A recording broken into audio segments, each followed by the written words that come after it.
దద్దోజనం ప్రిపేర్ చేసుకున్నాము. అన్నం చల్లార పెడదాం కొంచెము. ఫస్ట్ మనం 2 గ్లాసుల బియ్యం వండుకున్నాం కదా, దీన్ని చల్లార పెడదాం. చల్లగా కావాలి అన్నము. కొంచెం మెత్తగానే వండుకోవాలి. దద్దోజనానికి పలుకు పలుకు ఉండొద్దు. మనం పులిహోరకు చిత్రాన్నమ్మక అంటే పలుకు పలుకు వండుకుంటాము. దద్దోజనంకు మాత్రము కొంచెం మెత్తగానే ఉండాలి అన్నం.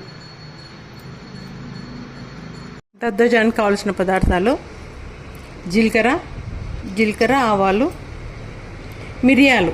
ఇవి మిరియాలు మనం కచ్చపచ్చ దంచుకొని పెట్టుకున్నాము. కొంచెం జీలకర్ర మెంతుల పొడి, 1/2 స్పూన్ జీలకర్ర మెంతుల పొడి, పచ్చిమిరపకాయలన్నీ వేసుకోవచ్చు, ఒట్టిమిరపకాయలన్నీ వేసుకోవచ్చు, ఏవన్నీ వేసుకోవచ్చు.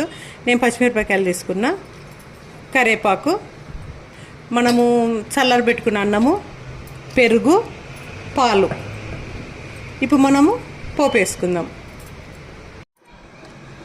ఫస్ట్ పోపు వేసుకుందాము. నూనె ఆయిల్ కొంచెమే పడుతుంది. ఆయిల్ కొంచెమే, ఎక్కువ లేదు. మనం దీంట్లో అల్లం కూడా వేసుకోవచ్చు ఇష్టం ఉంటే. నేను అల్లం ఏమి వేస్తలేను. అల్లం ఉంటే అల్లం తురిమేయాలి, లేదన్నా చిన్న చిన్న పీసెస్ చేసి పోరింపులు వేయచ్చు. నేను ఇప్పుడు అల్లం ఏమి వేస్తలేను. నూనె కాగింది, ఆవాలు వేసుకున్నాను, పచ్చిమిరపకాయలు,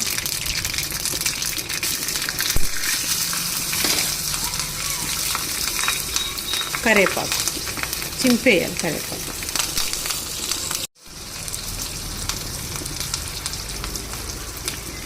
ఇప్పుడు మిరియాలు వేసుకుంటాం.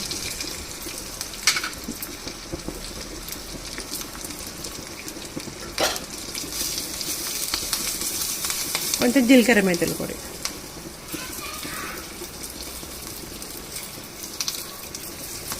ఆఫ్ చేసేద్దాం. ఇంకా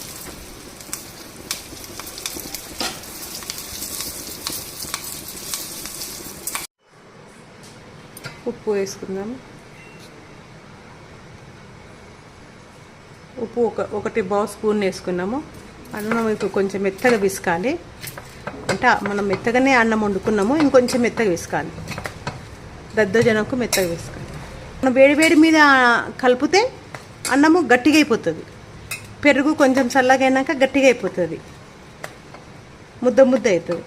మనము కొంచెం చల్లగా అయినాక కలుపుతేనేమో మనం ఎట్లా కలిపినామో అట్లనే ఉంటుంది.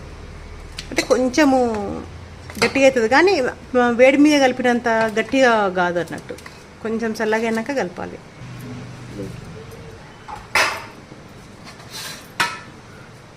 పెరిగేద్దాం. మనం ఇంట్లో తోడేసింది ఇది పెరుగు.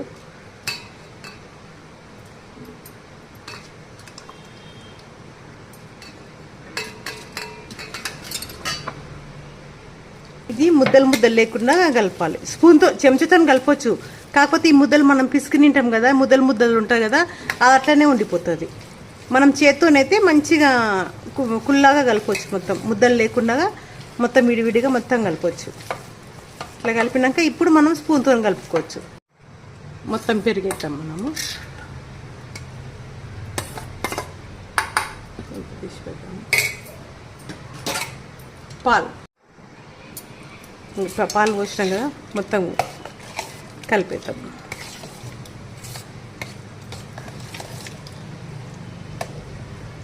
ఈ పచ్చిమిరపకాయ కూడా తినొచ్చు. కొంచెము 1 అవర్ పెరుగులో నానితే ఇది మంచి టేస్ట్ వస్తుంది. పచ్చిమిరపకాయ కూడా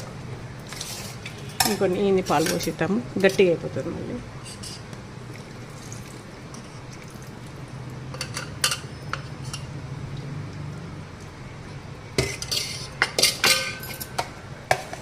ఇట్లా కొంచెం మంది దానిమ్మ విత్తనాలు కూడా వేస్తారు. ఇప్పుడు మనం హోటళ్ళల్లో తినాలనుకున్నా కానీ దానిమ్మ విత్తనాలు వేసేస్తారు. అయిపోయింది, దద్దోజనం అయిపోయింది. ఇంకొంచెం పాలు మనం తినేటప్పుడు కొంచెం పాలు పోసుకోవచ్చు, లేదన్నా కొంచెం పెరుగన్నీ వేసుకోవచ్చు. పెరుగు ప్యాకెట్ పక్కకు పెట్టుకుని పెరుగు వేసుకొని తినవచ్చు.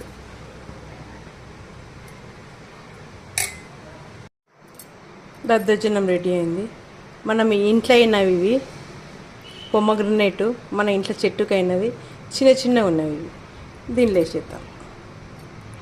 రెస్టారెంట్ అంతే. ఇష్టం ఉన్న వాళ్ళు దాన్ని మళ్ళీ వేసుకోవచ్చు, లేదంటే లేదు. రెడీ అయిపోయింది.